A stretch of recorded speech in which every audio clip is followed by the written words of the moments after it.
everyone! Great evening sa inyong lahat. My name is Louie. And I'm Boyet. Ayan, so welcome to our shop. Yes. Okay, we're called Tito Boyets, as you can see. Tito Boyets, bakit po? Siyempre, Boy, ikaw yun. Si Tito Boyet is Tito ng Bayan. So, we'd like to invite everyone to come and try the foods that we offer here. So, meron po kaming donuts. Yeah. Of course, donuts specially made by Shakers Baguio. Okay?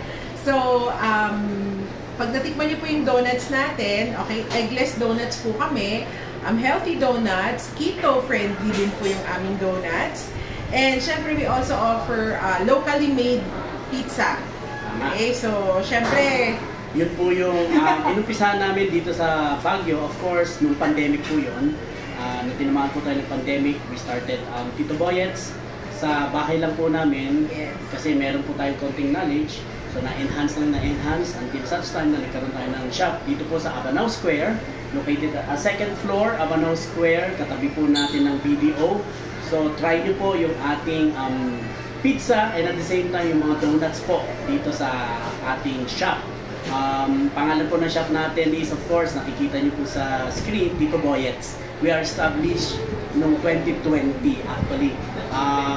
Basta pandemic po yun. Yun lang.